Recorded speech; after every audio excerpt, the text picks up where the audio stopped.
Hi అండి, అందరూ ఎలా ఉన్నారు? బాగున్నారా? ఈరోజు చూస్తున్నారా దోశలు. మా పిల్లల కోసం చిన్ని చిన్ని దోశలు వేసాను, మా కోసం పెద్ద దోశలు వేసుకున్నాం. దోశలు ఎలా చేయాలో సాఫ్ట్గా స్మూత్గా చాలా చాలా టేస్టీగా క్రిస్పీగా కూడా వస్తాయి. ఎలా కావాలో నేను చూపిస్తాను, ఎలా చేసుకోవాలో. ఇప్పటి వరకు నా ఛానల్ని సబ్స్క్రైబ్ చేసుకోకపోతే నా ఛానల్ని సబ్స్క్రైబ్ చేసుకోండి, సపోర్ట్ చేయండి. ఇప్పుడు దోశలు ప్రాసెస్లోకి వెళ్ళిపోదాం. ముందుగా దోశలు వేయాలంటే పప్పు నానబెట్టుకోవాలి కదండి. నేను మార్నింగే పప్పు నానబెట్టుకుంటున్నాను. నేను డబల్ హార్స్ మినపగుళ్ళు తీసుకుంటున్నాను. ఇది ఒక గ్లాస్లో ఒక 3 వంతులు వేసుకుంటున్నాను.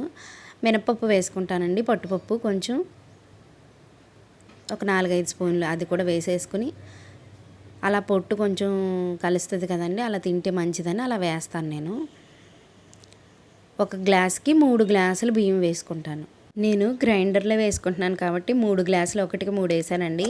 మిక్సీలో అయితే 1కి 2 గ్లాసులే వేసుకోండి, సరిపోతుంది. ఒక 2 స్పూన్లు మెంతులు వేస్తున్నాను. మెంతులు వేయడం వల్ల డైజెషన్కి చాలా మంచిదండి, చాలా అరుగుదల చాలా బాగుంటుంది, టేస్ట్ కూడా చాలా బాగుంటుందండి. నానబెట్టేసుకోండి. ఇదిగోండి ఈ విధంగా నానిపోయి ఉంటాయి. ఈవినింగ్కి శుభ్రంగా వాష్ చేసేసుకుని గాలించుకుని గ్రైండర్లో వేసేసుకోవటమే. ఈ విధంగా కడుక్కోండి, కొంచెం కొట్టుకుండేలాగా. ఇదిగోండి గ్రైండర్లో వేసేసుకుని మెత్తగా ఇలాగ మెత్తగా రుబ్బేసుకోవాలండి. రుబ్బేసుకుని ఒక గిన్నెలోకి తీసేసుకుని నేను ఫ్రిడ్జ్లో పెట్టేసుకున్నానండి. ఒక డబ్బాలోకి వేసుకుని మిగిలిన పిండి 4-5 అవర్స్ బయట పెట్టుకుంటే కొంచెం పులుస్తుంది. చల్లగా ఉంటే నైట్ బయట పెట్టుకోండి. పిండి కన్సిస్టెన్సీ ఈ విధంగా ఉండాలి.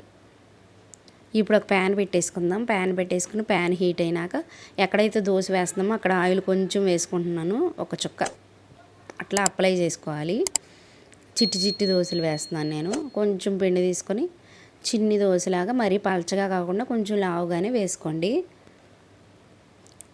ఇప్పుడు ఆనియన్స్, జీలకర్ర, ఏమన్నా క్యారెట్ అలా కూడా వేసుకోవచ్చు. నేనైతే ఆనియన్స్ జీలకర్ర వేస్తున్నానండి. మనం పెద్దవాళ్ళు తింటే పచ్చిమిర్చి అవి కూడా వేసుకోవచ్చు.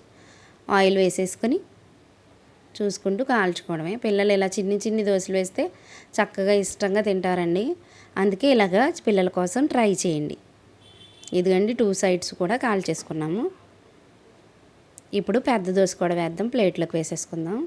ఇప్పుడు పెద్ద దోశ వేసుకుందాం. పెనం హీట్ అయినాక ఒక గట్టిపిండి తీసుకోండి, గట్టిపిండి వేస్తే సరిపోతుంది, పెద్ద దోశ వస్తుంది. ఇప్పుడు బాగా పల్చగా స్ప్రెడ్ చేసుకోవడమే. ఇలా స్ప్రెడ్ చేసేసుకొని ఆనియన్స్, నేను జీలకర్ర వేస్తున్నాను, వేసేసి ఆయిల్ కొంచెం వేసుకోవాలి. పప్పుల పొడి కూడా వేసుకుంటానండి నేను. పప్పుల పొడి ఒక స్పూన్ అలా వేసుకుని ఆయిల్ ఒక 2 స్పూన్లు వేసుకుని 2 సైడ్స్ కాల్చక్కర్లేదు, దీన్ని 1 సైడ్ కాల్చుకుంటే సరిపోద్ది. ఇదిగోండి 1 సైడ్ కాల్చేసుకుని తీసేసుకోండి. మీకు 2 సైడ్స్ కావాలంటే పప్పుల పొడి తర్వాత వేసుకోండి. అంతేనండి, దోశ మనకి రెడీ అయిపోయినాయి. చిట్టి చిట్టి దోశలు ఇవి పిల్లల కోసం, పెద్ద దోశలేమో మా కోసం. ఇలా మీరు కూడా ట్రై చేసి మీ పిల్లలకు కూడా పెట్టండి, చాలా ఇష్టంగా తింటారు. చిన్ని చిన్ని దోశలు అంటే చిన్నపిల్లలకి చాలా ఇష్టం ఉంటుందండి. అమ్మ నా కోసం చిన్ని దోశలు వేసిందని బాగా హ్యాపీగా ఫీల్ అవుతారు. అందుకే మీరు అందరూ కూడా పిల్లల కోసం ఇలా ట్రై చేయండి.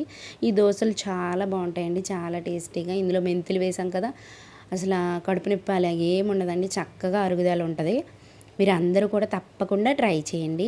ట్రై చేసి ఈ రెసిపీని ట్రై చేసి ఎలా వచ్చిందో నాకు కమెంట్ కూడా పెట్టండి.